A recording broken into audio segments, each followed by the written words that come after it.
اکابرین کی محنتوں اور کوششوں کے ساتھ 14 اگست 1947 کو حاصل کیا اور اس ملک کی آزادی کے تقریباً 18 سال کے بعد اس ملک پر دشمن نے ایک دفعہ پھر یلغار کرنے کی کوشش کی اور چاروں طرف سے ملک پر حملہ کر دیا گیا، تو ملک پاکستان کی آرمی نے، وہاں کی عوام نے، وہاں کے مجاہدین نے اپنے ملک کا دفاع کیا، اپنی جانوں کا نذرانہ پیش کر کے، اور پھر مختلف سازشیں ہوتی رہیں۔ آج کے دور میں بھی مختلف سازشیں ہو رہی ہیں، لیکن چونکہ یہ جو ملک پاکستان ہے اس کو مملکت خداداد کہتے ہیں۔ مملکت خداداد کا مطلب یہ ہوتا ہے کہ یہ زمین کے اوپر اس وقت جو روئے زمین پر آل دا ورلڈ جو کنٹریز ہیں وہ ہیں، ان کی تعداد ہے اس وقت 203۔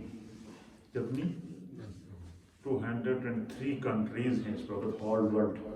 ہر ملک کا اپنا قانون ہے، ہر ملک کا اپنا کانسٹیٹیوشن ہے، ہر ملک کی اپنی زبان ہے، ہر ملک کی اپنی ثقافت ہے۔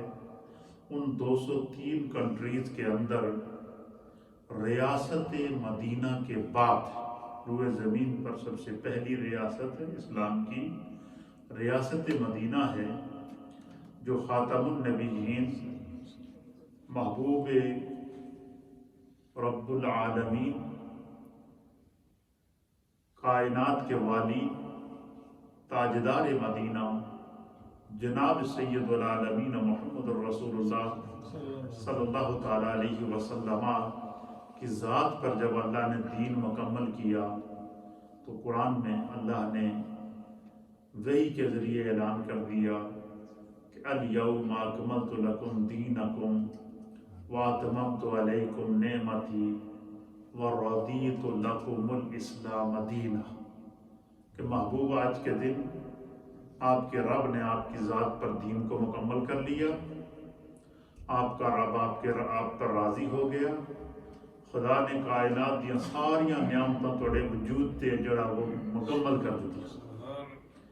یہ انعام ہے اللہ تعالیٰ نے ہمارے پیارے آقا صلی اللہ تعالیٰ علیہ وسلم کو عطا فرمایا، اور ہم خوش قسمت ہیں کہ خدا نے ہمیں اس نبی کی امت میں پیدا کیا جس پر اللہ نے نبوت کو بھی ختم کیا اور جس ذات پر رب کریم نے دین کو بھی تمام کیا اور جس ذات پر اللہ نے تمام نعمتوں کو مکمل کیا۔ پھر اللہ تعالیٰ نے یہ تو یہاں ایک مقام بیان فرما دیا کہ دین مکمل ہو گیا، اس کے بعد کسی نئے دین نے نہیں آنا ہے۔ نعمتیں مکمل ہو گئی، اب روئے زمین پر جتنے انعامات ہوں گے وہ میرے مصطفیٰ کے قدموں سے، میرے مصطفیٰ کے سینے سے ہو کر آئیں گے۔ یہ مصطفیٰ کریم کی خیرات ہے کائنات عالم کو جو ملی ہے۔ پھر اسی طریقے سے دوسرے مقام پر فرمایا کہ ما کان محمد ابا احد من رجالکم ولکن رسول اللہ وخاتم النبیین وکان اللہ بکل شیء علیما، کہ محمد تم مردوں میں سے کسی کے باپ نہیں مگر وہ اللہ کے آخری نبی ہیں۔ کیا ہیں؟ وہ خاتم النبیین ہیں۔ اور جب نبوت بھی مکمل ہو گئی، دین بھی مکمل ہو گیا، تو پھر میرے آقا علیہ السلام نے جب اور اس پورے دورانیے کے اندر طرح طرح کی تکالیف سے گزرنا پڑا، جب اعلان نبوت کیا تو اہل مکہ نے آپ پر جفائیں کی ہیں، تکالیف مچائی ہیں، طائف کے مقام پر پتھروں سے لو لہان کیا گیا۔ پھر اسی طریقے سے آپ کا سماجی مقاطعہ بائیکاٹ کر دیا گیا، آپ کے ساتھ ہے، آپ کو دار ارقم کے اندر مقید کر کے رکھ دیا گیا، آپ کو شعبہ ابو طالب کے اندر مقید کر کے رکھ دیا گیا، اور مکہ اعلان نبوت کے بعد تقریباً مکہ کی جو زندگی ہے 10 سالہ 12 سالہ زندگی، وہ آپ کو تکالیف میں گزری ہے، اذیتوں میں گزری ہے اور دکھوں میں گزری ہے، طرح طرح کی آپ کو اذیتیں پہنچائی گئیں۔ پھر ایک وقت آیا اللہ کی طرف سے حکم ہوا کہ اے میرے محبوب اب آپ ہجرت کر کے مدینہ طیبہ تشریف لے جائیں۔ سرکار دو عالم صلی اللہ تعالیٰ علیہ وسلم نے ہجرت فرمائی اور مدینہ طیبہ پہنچے تو اللہ کے پیارے حبیب لبیب نبی رحمت جب مکہ چھوڑ رہے تھے تو حدیث پاک کے اندر آتا ہے، سیدنا ابوبکر صدیق کہتے ہیں کہ جب تک خانہ کعبہ نظر آتا رہا میرے مصطفیٰ پلٹ کر کعبے کا دیدار کرتے رہے، پلٹ پلٹ کر کعبے کو دیکھتے رہے۔ پھر آپ ایک ایسے ٹیلے کے اوپر پہنچے، ایک ایسے پہاڑ پر پہنچے کہ وہاں سے اگر آپ نیچے اترتے تو کعبہ آنکھوں سے اوجھل ہو جاتا۔ وہاں کھڑے ہو کر میرے مصطفیٰ کریم نے کعبے کی طرف رخ کرتے ہوئے اللہ کی بارگاہ میں دعا کی کہ اللہ میری قوم نے مجھے اس شہر سے نکالا ہے جو مجھ مصطفیٰ کو سب سے زیادہ محبوب تھا۔ اے اللہ اب میں تیرے حکم سے ہجرت کر رہا ہوں، اس شہر کو چھوڑ رہا ہوں، اب تو مجھے وہاں پر لے جا جو تجھے، اے رب جو تجھے سب سے زیادہ محبوب ہے۔ اللہ تعالیٰ نے میرے مصطفیٰ کریم کے لیے مدینہ طیبہ کا انتخاب کیا۔ تو مدینہ طیبہ کے اندر سرکار دو عالم صلی اللہ علیہ وسلم کا مسکن بننا، مدینہ طیبہ کے اندر ہجرت کے بعد مصطفیٰ کریم کا ٹھہرنا، مدینہ طیبہ کے اندر رہ کر حضور اللہ نبینا علیہ السلام کا ریاست مدینہ قائم کرنا، مدینہ طیبہ میں رہ کر آپ نے اپنی زندگی کو جو ہے وہ تادم وصال مدینے کو اپنا مسکن بنائے رکھنا، یہ سارے کا سارا منشاء ربانی تھا، مرضی خدا تھا، اللہ تعالیٰ کی مرضی، اور مدینے کا انتخاب بھی انتخاب رب کریم تھا۔ اللہ تعالیٰ کے حبیب علیہ السلام اللہ کے اس انتخاب پر جب مدینہ طیبہ پہنچے تو پھر یہاں پر آپ پر دین اللہ نے مکمل کیا۔ قرآن کو اللہ نے تقریباً 23 سال کے عرصے کے اندر جو ہے 22 سال اور کچھ ماہ میں تھوڑا تھوڑا کر کے قرآن آپ پر نازل ہوتا رہا۔ قرآن بھی مکمل ہوا، دین بھی مکمل ہوا، نعمتیں بھی تمام ہوئی، اور پھر اللہ کے حبیب علیہ السلام نے پھر مدینہ طیبہ میں ریاست مدینہ قائم کی اور قرآنی احکام کو، دینی احکام کو قیامت تک کے لیے نظام اسلام کو وضع کر دیا۔ اور پھر سرکار دو عالم صلی اللہ علیہ وسلم کے وصال کے بعد جو ہے وہ یہ سلسلہ چلتا رہا۔ تو خلافت جو ہے وہ سب سے پہلے اللہ تعالیٰ کہ حبیب علیہ السلام کی منشا اور مرضی کے مطابق، رب کریم کی منشا اور مرضی کے مطابق خلیفہ اول بلا فصل امیر المؤمنین خلیفۃ المسلمین افضل البشر بعد الانبیاء بالتحقیق، یار غار، یار نظار اور حضر کے ساتھی، سفر کے ساتھی، ہجرت کے ساتھی جناب سیدنا ابوبکر صدیق رضی اللہ تعالیٰ عنہ کو عطا ہوا۔ اب جب سیدنا صدیق اکبر رضی اللہ تعالیٰ عنہ خلیفہ ریاست مدینہ کے پہلے خلیفہ منتخب ہوئے تو سب سے پہلا جو سیدنا صدیق اکبر رضی اللہ تعالیٰ عنہ کو چیلنج درپیش ہوا، سب سے پہلا جو چیلنج درپیش ہوا وہ فتنہ انکار ختم نبوت کا ہوا۔ آپ کے دور کے اندر ایک مرتد انسان تھا جس نے نبوت کا جھوٹا دعویٰ کیا اور اس کا نام تھا مسیلمہ کذاب۔ کیا نام تھا؟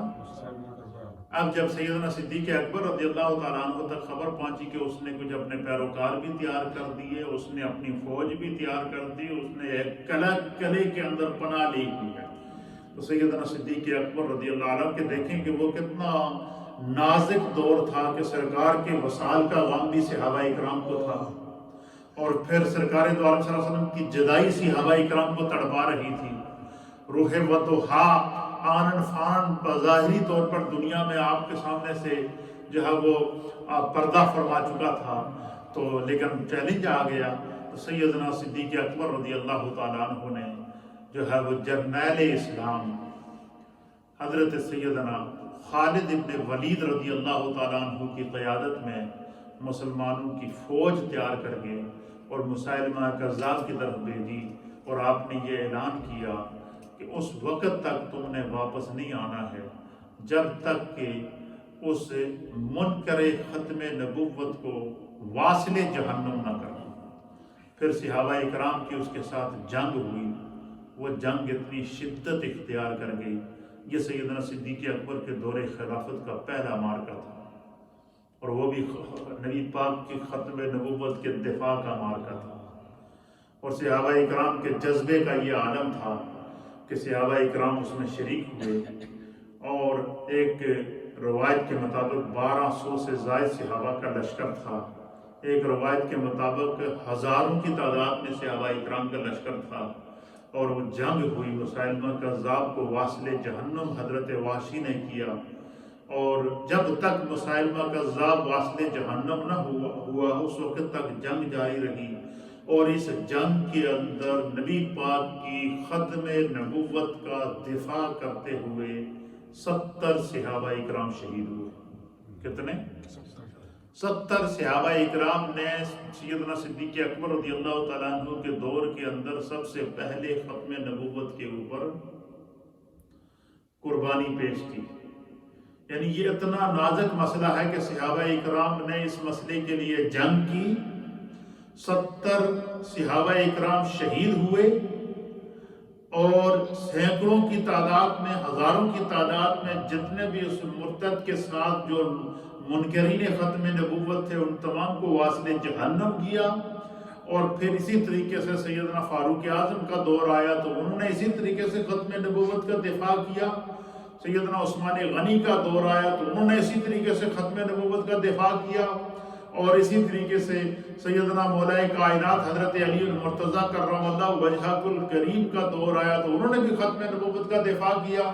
اور 1400 سال گزرنے کے بعد اسی فتنہ انکار ختم نبوت نے ایک مرتبہ پھر پاکستان سے سر نکالا، اور نبی پاک کی ختم نبوت کے اوپر حملہ کیا، اور جھوٹے مدعی نبوت نے نبوت کا جھوٹا دعویٰ کیا۔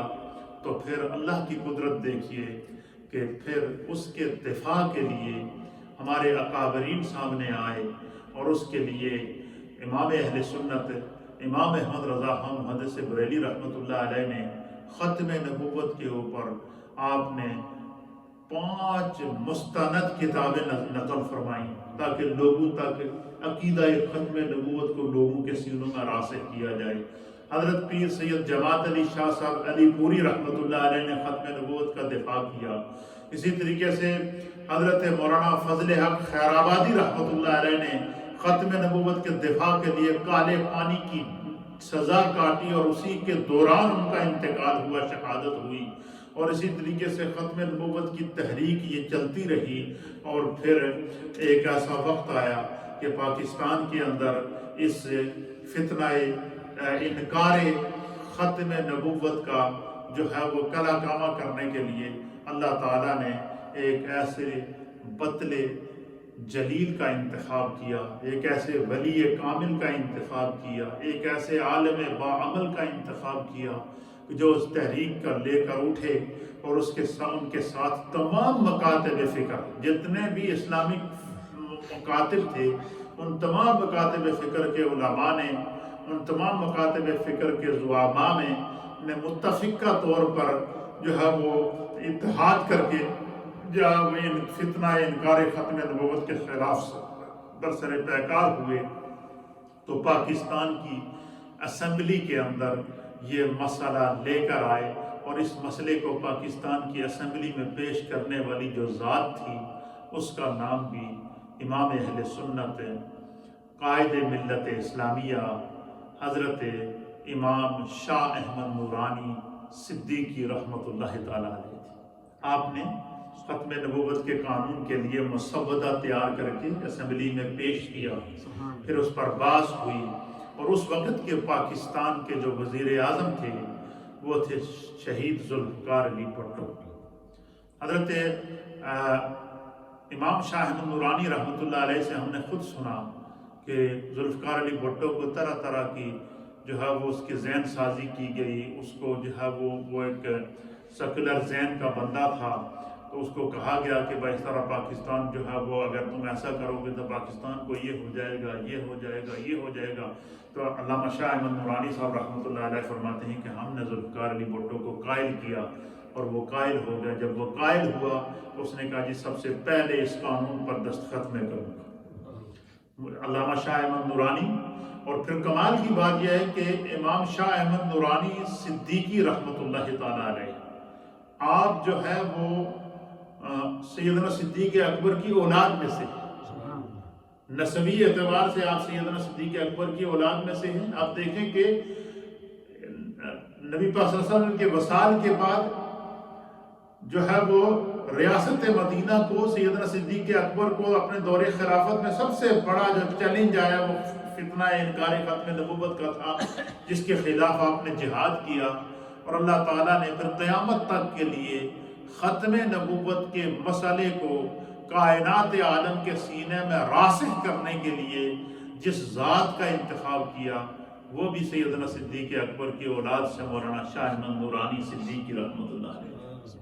آپ کے ساتھ مولانا عبدالستار خان نیازی تھے، آپ کے ساتھ حضرت علامہ عبد المصطفیٰ اظہری تھے، آپ کے ساتھ مفتی محمود تھے، آپ کے ساتھ پروفیسر غفور احمد تھے، آپ کے ساتھ جو ہے وہ پروفیسر شاہ فرید الحق تھے، آپ کے ساتھ جو ہے وہ تمام مکاتب فکر کے جو علماء تھے وہ بھی آپ کے ساتھ شامل تھے. پھر اسمبلی میں جب پاس ہوئی تو جو منکرین ختم نبوت تھے انہوں نے جو ہے وہ اعتراض اٹھایا کہ دیکھو جی یہ تو مسلمان فرقوں میں بٹے ہوئے ہیں، تو یہ تو ایک دوسرے پہ فتوے لگاتے ہیں، یہ تو پہلے مسلمان کی متفقہ تعریف تو کر کے دکھائیں. تو علامہ شاہ احمد نورانی صدیقی رحمۃ اللہ علیہ نے اس وقت کی 73 کی اسمبلی کے اندر آپ نے کہا کہ وہ ہم جو ہے مسلمان کی تعریف آپ کے سامنے پیش کرتے ہیں.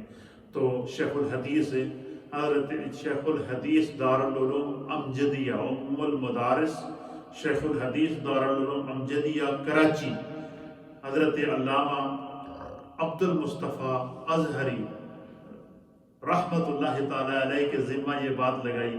انہوں نے پھر مسلمان کی متفقہ تعریف قرآن و حدیث کی روشنی میں تیار کی، جس پر تمام مکاتب فکر نے دستخط کر کے اس کو اسمبلی میں پیش کیا تاکہ کسی قسم کے جو منکرین ختم نبوت ہیں ان کو کوئی بہانہ نہ مل سکے کہ وہ جو ہے وہ پھر یہ کام ہوا. پھر علامہ شاہ احمد نورانی رحمۃ اللہ تعالیٰ علیہ نے 73 کی 7 سپٹمبر 1974 کا وہ دن، وہ تاریخی دن کہ جس میں پاکستان کی اسمبلی کے اندر جو ہے وہ علامہ شاہ احمد نورانی رحمۃ اللہ علیہ نے منکرین ختم نبوت کے خلاف قانون پاس کر کے انہیں سرکاری طور پر قانونی طور پر خارج از اسلام قرار دیا گیا، مرتد قرار دیا گیا، کافر قرار دیا گیا.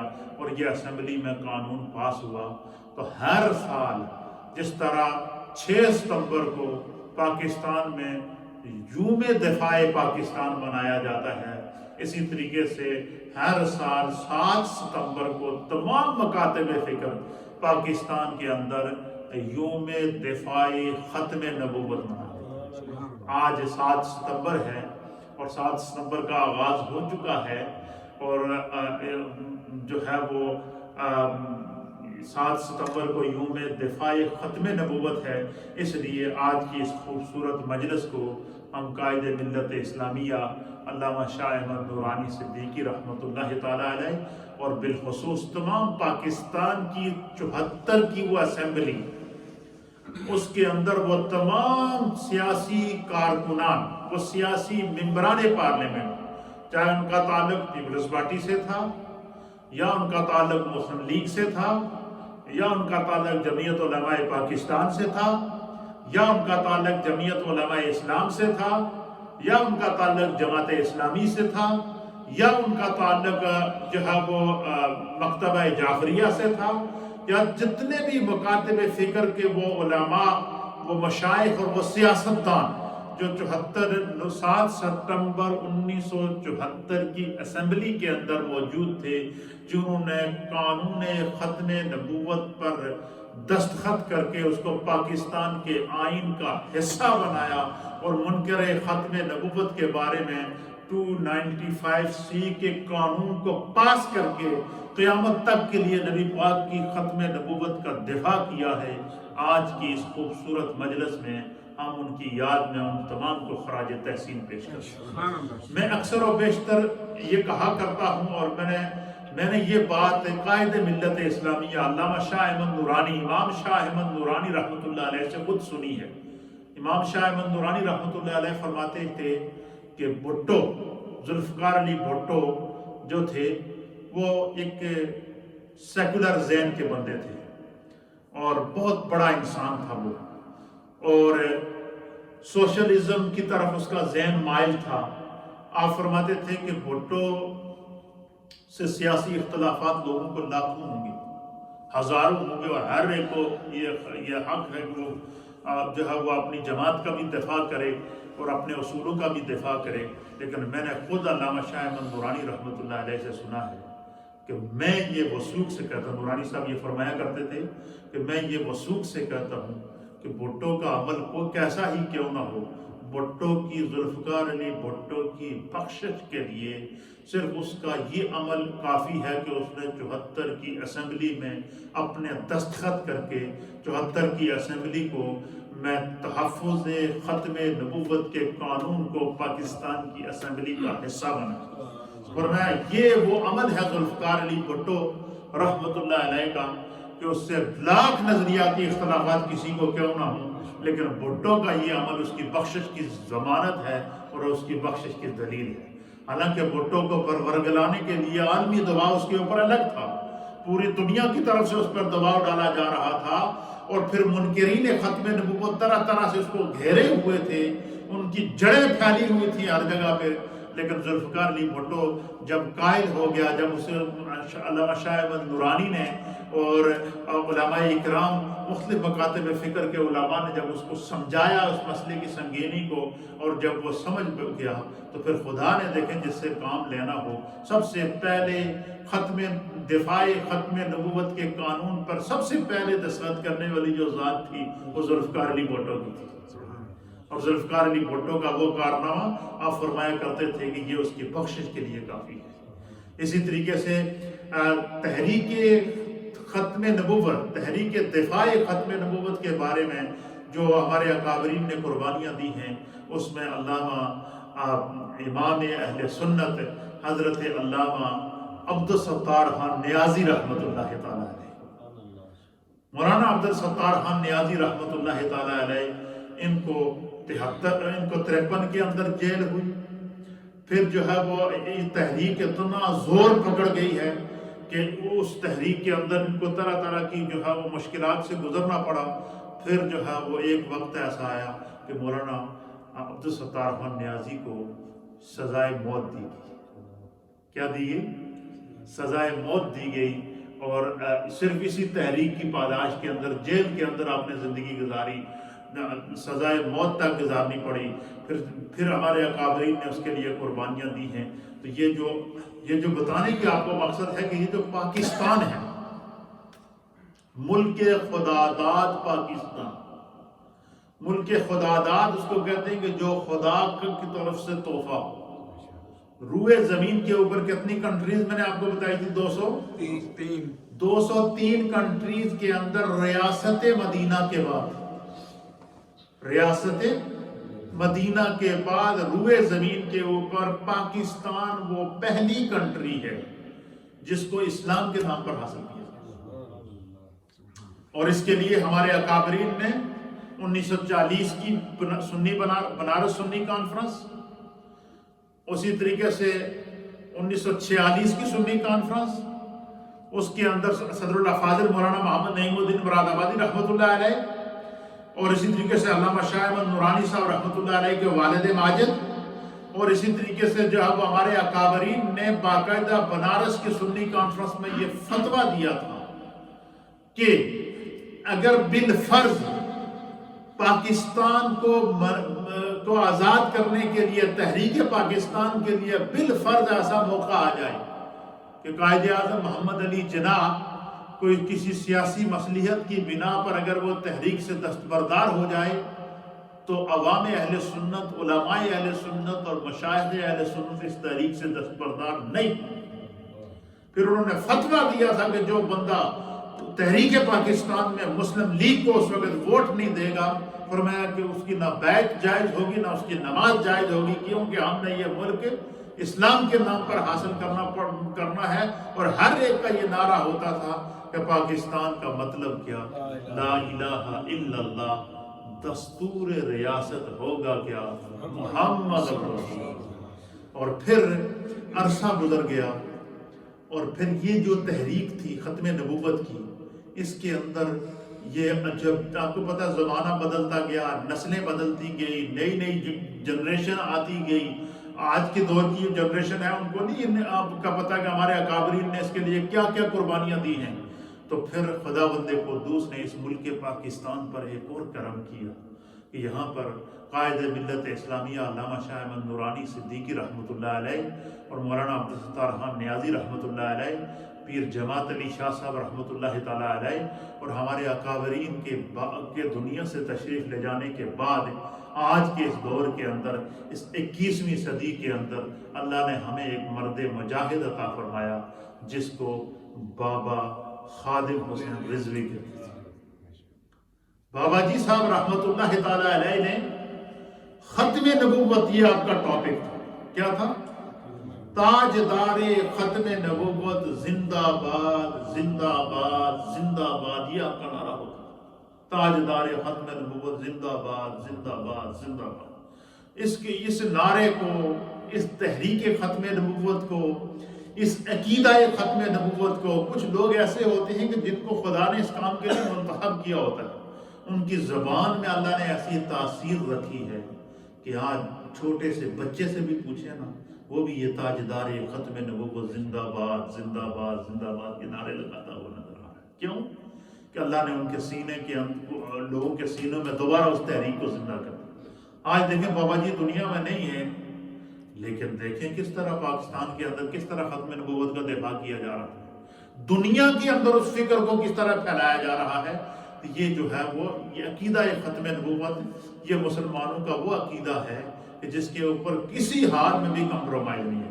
میرے سامنے حضرت امام الائمہ سراج الامہ حضرت سیدنا امام اعظم ابو حنیفہ رضی اللہ تعالیٰ عنہ کا دور تھا، تو کسی نے حضرت جو ہے وہ امام اعظم ابو حنیفہ سے پوچھا کہ کچھ لوگ ایسے ہیں کہ جو ختم نبوت کا انکار کرتے ہیں، اور وہ کہتے ہیں کہ ہمارے پاس بڑے بڑے مناظر موجود ہیں، اور وہ بڑے بڑے ہمارے پاس جو ہے وہ ہمارے عقیدے کے عالم موجود ہیں، اور وہ اس کے اوپر بحث کرنا چاہتے ہیں، مناظرہ کرنا چاہتے ہیں، اور وہ کہتے ہیں کہ ہم سے اگر کوئی بات کرے گا تو ہم ان کو ختم نبوت کے جو ہے وہ منکرین ختم نبوت نے امام اعظم کے دور میں چیلنج کیا کہ اگر ہمارے پاس اتنے دلائل موجود ہیں کہ اگر ہمارے سے کوئی آدمی بات کرے تو ہم ثابت کر دیں گے کہ جو ہے وہ عقیدہ ختم نبوت جو ہے وہ یہ کہ حضور علیہ الصلوۃ والسلام نعوذ باللہ آخر نبی نہیں ہے۔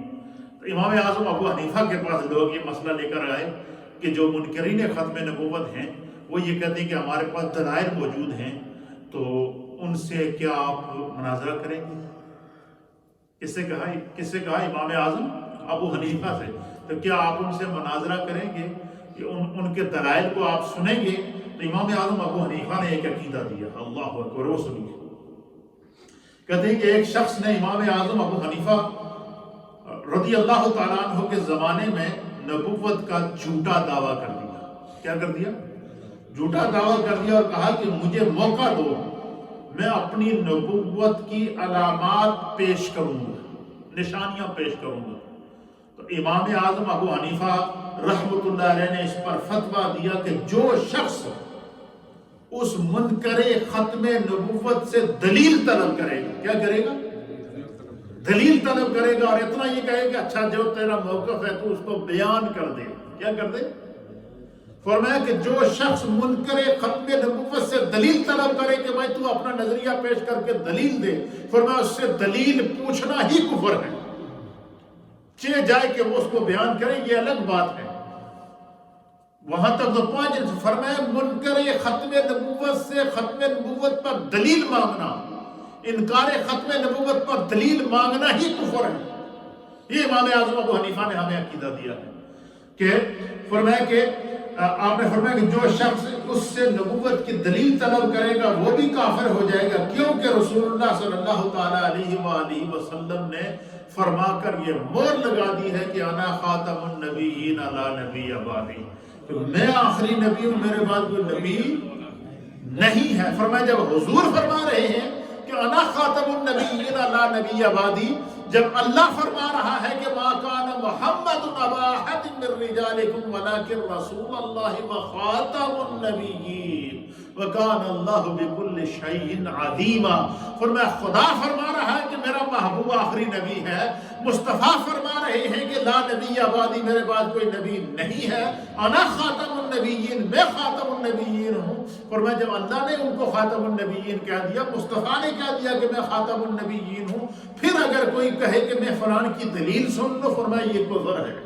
اس لیے عقیدہ ختم نبوت کیا ہے کہ ختم نبوت پر کوئی بات کرے نا، اسے کہے کہ جہنم میں جا، ہم تم سے بات کرنے کے لیے تیار نہیں ہیں، ہم تمہاری بات سننے کے لیے ہی تیار نہیں ہے۔ کیوں؟ ہمارے رب نے کہا کہ نبی آخری ہے، محمد مصطفیٰ آخری نبی ہیں، ہمارے مصطفیٰ کریم نے فرما دیا کہ انا خاتم النبیین لا نبی بعدی، میرے بعد کوئی نبی نہیں ہے۔ فرمایا منکر ختم نبوت کی بات سننا بھی کفر ہے، منکر ختم نبوت کے اوپر دلیل طلب کرنا بھی کفر ہے۔ یہی وجہ ہے کہ آپ دیکھیں کہ جب 74 کی اسمبلی کے اندر بحث ہوئی تو قادیانیوں نے اور اسی طریقے سے دیگر جو منکرین ختم نبوت تھے انہوں نے کیا کیا، انہوں نے کہا کہ ہم اس پر بحث کریں گے، ہم اس پر دلائل دیں گے۔ تو علامہ شاہ احمد نورانی رحمۃ اللہ علیہ نے اور دیگر تمام مکاتب فکر کے علماء نے کہا کہ ہم اس کی دلیل سننے کے لیے تیار ہی نہیں ہیں۔ دلیل تو اس کی، اگر ہم نے اس کی دلیل سن لی تو اس کا مطلب ہم نے اس کو تسلیم کر لیا کہ اس کے بعد کچھ ہے۔ اس لیے آپ نے فرمایا، اور پھر دیکھیں جب مناظرہ کرنے کے لیے اللہ اکبر حضرت پیر سیدنا میرے علی صاحب گولڑی رحمۃ اللہ علیہ کے سامنے جب منکر ختم نبوت آیا نا، اس نے کہا میں بحث کروں گا، میں دلائل دوں گا۔ انہوں نے کہا تو میں تو تمہاری دلائل سننے کے لیے تیار ہوں، باقی چھوڑو، اگر تو حقانیت کو دیکھنا چاہتا ہے تو آپ نے فرمایا کہ تو بھی قلم رکھ، میں بھی قلم رکھتا ہوں، تو بھی کاغذ رکھ، میں بھی کاغذ رکھتا ہوں، اور ہم بحث نہیں کریں گے اس مسئلے کے اوپر، کیونکہ ہمارا یہ عقیدہ ہی نہیں ہے کہ اس پر کسی سے بحث کی جائے۔ ہمارا عقیدہ یہ ہے کہ ہمارے نبی آخری نبی ہیں، وہ خاتم النبیین ہیں، یہ خدا کا حکم ہے، وہ خاتم النبیین ہیں، یہ مصطفیٰ کا حکم ہے، وہ خاتم النبیین ہیں، یہ ابو بکر کا عقیدہ ہے، وہ خاتم النبیین ہیں، یہ عمر کا عقیدہ ہے، وہ خاتم النبیین ہیں، یہ عثمان کا عقیدہ ہے، یہ وہ خاتم النبیین ہیں، یہ مولا کائنات کا عقیدہ ہے، وہ خاتم النبیین ہیں، نبی کے سوا لاکھ صحابہ کا عقیدہ ہے۔ آپ نے فرمایا کہ اگر تم نے بات کرنی ہے تو پھر بات میں نہیں، پھر میرے علی شاہ بات نہیں کرے گا، میرے علی شاہ کا قلم بات کرے گا۔ تو بھی قلم رکھ، تو بھی کاغذ رکھ، اور میں بھی قلم رکھتا ہوں، میں بھی کاغذ رکھتا ہوں، اور دونوں قلم کو حکم دیتے ہیں۔ تو جس کا قلم خود بخود اٹھ کر لکھے گا کہ مصطفیٰ آخری نبی ہے، اس کی نبوت کو تسلیم جو ہے وہ اس کی بات کو تسلیم کر لیتے ہیں۔ اتنی بات کہنی تھی تو وہ منکر ختم نبوت بھاگا کہ میں لیٹرین سے ہو کر آتا ہوں، تو پھر لیٹرین سے واپس نہ آئے، پھر وہیں پر اس کا جو ہے وہ واصل جہنم ہو گیا۔ اور یہ اتنا بڑا دعویٰ حضرت پیر میر علی شاہ صاحب رحمۃ اللہ علیہ نے ایسے نہیں کیا تھا۔ بعض علماء نے لکھا کہ اس وقت سرکار دو عالم صلی اللہ علیہ وسلم کا آپ کو ظاہری حیات میں دیدار ہو رہا تھا، اور حضور ان سے ارشاد فرما رہے تھے کہ میرا علی اس کو کہہ دے، دیکھو کس دا قلم گواہی دینا ہے۔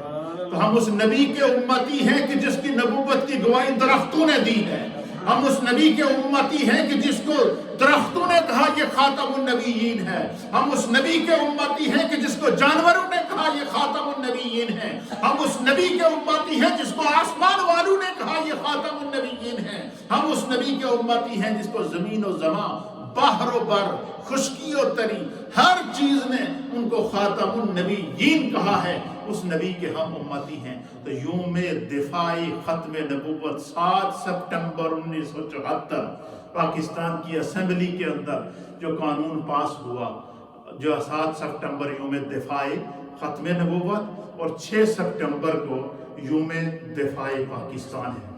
اور اس موقع پر میں آج تحدیث نعمت کے طور پر پاکستان کی دفاع کے لیے پاکستان آرمی کے جتنے جوانوں نے اپنی قربانیاں پیش کی ہیں 1965 کے اندر، اس میں ایک میرے چچا جان بھی تھے، جن کا نام تھا سپاہی مقبول حسین.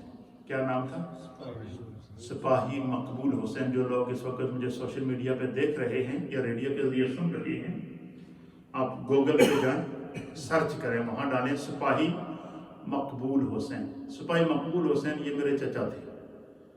یہ میری امی کے سکے کزن تھے اور میرے ابو کے سکے کزن تھے. تو یہ 1965 کی جنگ میں پاکستان آرمی کی طرف سے بارڈر کے اوپر تھے، آزاد کشمیر ریجمنٹ کی جانب سے. جیسے کہ ملک کا دفاع کرتے ہوئے دشمن کے ٹینک سامنے آئے. کچھ سپاہی تو وہ تھے کہ جنہوں جو ٹینکوں کے آگے لیٹ گئے اور ان کے اوپر سے ٹینک گزر گئے.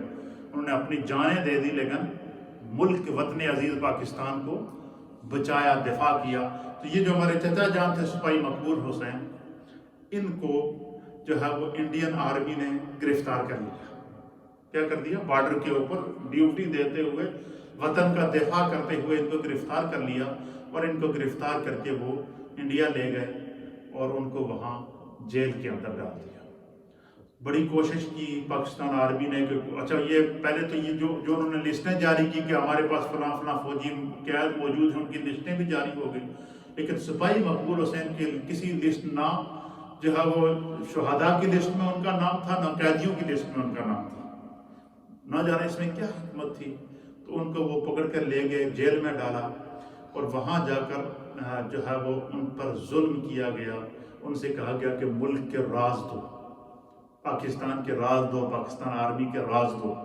ان پر اتنا ظلم کیا گیا، اتنا ظلم کیا گیا کہ ان کے جسم کا کوئی حصہ ایسا نہیں جس میں کیل نہ لگے. پھر جب انہوں نے اپنے وطن کی خاطر اس کے راز نہ دیے تو پھر ان ظالموں نے یہ کیا کہ ان کی زبان کو سینٹر سے کاٹ دیا. سپاہی مقبول حسین ہمارے آج جو 6 ستمبر کو جو پریڈ ہوئی ہے پاکستان آرمی کی جانب سے، تو آج ان کے مزار کے اوپر آزاد کشمیر ریجمنٹ کی جانب سے جو وہ کور کمانڈر آزاد کشمیر کی جانب سے آج ان کے مزار کے اوپر بھی جو ہے وہ پریڈ ہوئی ہے. ان کو سلامی دی گئی ہے پھولوں کی. وہاں پر پاکستان آرمی کی طرف سے حکومت آزاد کشمیر کی جانب سے پھول چڑھائے گئے. تو ان کی زبان کاٹ دی گئی. پھر 1 سال نہیں، 2 سال نہیں، 3 سال نہیں، 40 سال جیل کے اندر رہے. کتنی؟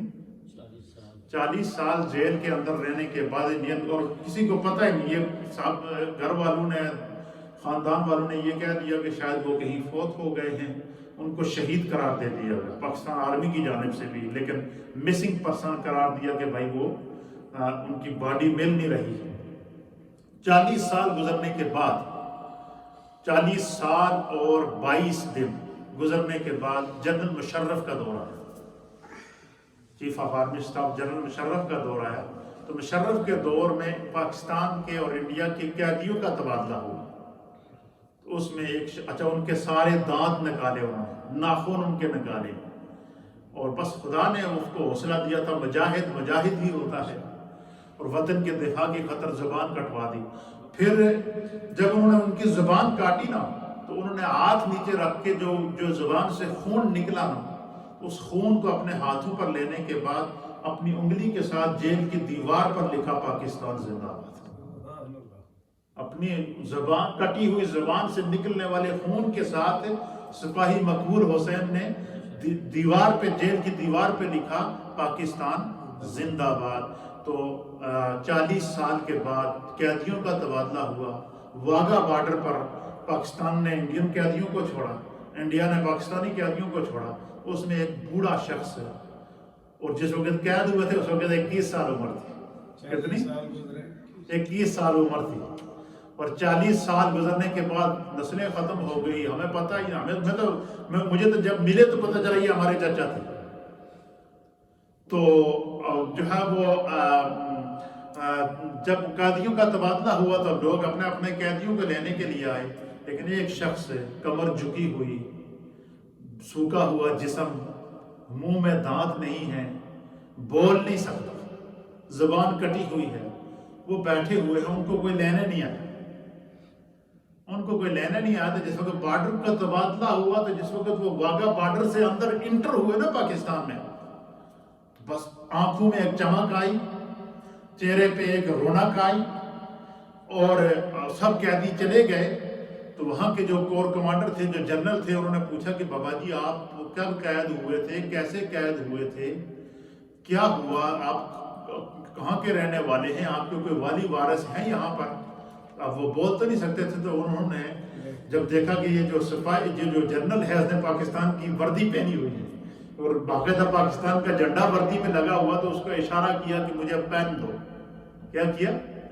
ان سے پین لے کر لکھا کہ جو ہے وہ نمبر فلاں فلاں فلاں، نیچے لکھا سپاہی مقبول حسین ڈیوٹی پر حاضر ہے سر. یہ انہوں نے وہ لکھا کہ نمبر فلاں فلاں فلاں ایک ریجمنٹ سپاہی مقبول حسین ڈیوٹی پر حاضر ہے. بس یہ کہنا تھا تو ایک عجیب ہلچل مچ گئی. انہوں نے فوراً ریکارڈ نکلوایا. جب پتہ چلا تو اس وقت پھر جو ہے وہ ان کو پورے سرکاری پروٹوکول کے ساتھ پھر chief of army staff general Musharraf ان کو ریسیو کرنے کے لیے واگا بارڈر آئے. ادھر سے ہمارے خاندان والوں کو اطلاع دی گئی. تو جو ان کے بھائی، ان کے جو بھتیجے اور دیگر جو احباب تھے خاندان والے، وہ بھی وہاں پر پہنچ گئے. تو پھر پاکستان آرمی نے یہ فیصلہ کیا. پہلے تو ان کے اوپر فلم تیار ہوئی، اور آپ گوگل کے اوپر جا کر سپاہی مقبول حسین لکھیں گے یا یوٹیوب کے اوپر جا کر لکھیں سپاہی مقبول حسین، تو ان کی پوری ہسٹری اور پھر وہ جو ان کے ساتھ ظلم ہوئے نا، انہوں نے وہ بیان کیے ہیں. پھر ان ظلموں کو وہ لکھ کر پھر اس کے اوپر باقاعدہ اس کو ڈاکومنٹری کی شکل دی گئی، فلم کی شکل دی گئی. تو پھر یہ انہوں نے پاکستان آرمی نے یہ فیصلہ کیا کہ جب تک یہ حیات ہیں یہ پاکستان آرمی میں حاضر سروس رہے. پھر ان کو علاج کروایا گیا، سب کچھ ہوا. ان کا وصال ہو گیا، تقریباً 5 6 7 8 سال ہو گئے ان کا وصال ہوا ہے. پھر اس دوران جو ہے وہ جنرل مشرف کے بعد پھر chief of army staff Ashfaq Parvez Kayani آئے. انہوں نے ان کو ستارۂ جرأت عطا فرمایا. پھر اس کے بعد جنرل راحیل شریف آئے، انہوں نے اس کو ستارۂ جرأت عطا کیا. پھر اس کے بعد جو ہے وہ جنرل قمر جاوید باجوہ آئے، انہوں نے ان کو جو ہے وہ سلامی پیش کی. پھر 6 ستمبر کے دن جو ہے وہ ایک پورا 6 ستمبر کا ایک پورا دن 6 ستمبر کا ان کی یاد میں منایا گیا. اور جو ہے وہ ان کو جو ہے 6 ستمبر 2009 کا جو ہے وہ پورا یہ وہ دن ان کے نام کیا گیا. اور پھر جب تک ان کا انتقال ہوتا وہ پاکستان آرمی کے حاضر سروس جنرل رہے. آج ان کا وہاں مزار بھی موجود ہے جو نیریاں شریف حضور قبلہ عالم کے مزار کے بالکل ساتھ ہے. تھوڑا سے فاصلے کے اوپر وہ مزار موجود ہے. آج وہاں پر بھی پریڈ ہوئی ہے. تو یہ ہمارے لیے بڑا اعزاز ہے کہ ہمارے خاندان سے اللہ نے ایسا بطل جلیل پیدا کیا. تو ان کے لیے اور تمام شہدائے 6 ستمبر کے لیے اور شہدائے ختم نبوت کے لیے اور تمام احباب کے لیے خصوصی طور پر آج دعا اور ذکر ہوگا. یہ چونکہ تاریخی کچھ باتیں تھیں تو ہمیں ان چیزوں کا علم ہونا چاہیے کہ ہم جو ہے ہمارے اکابرین نے کس طرح ملک کو حاصل کیا، کیا کیا قربانیاں عطا فرمائی ہیں. تو تھوڑا سا ذکر اور پھر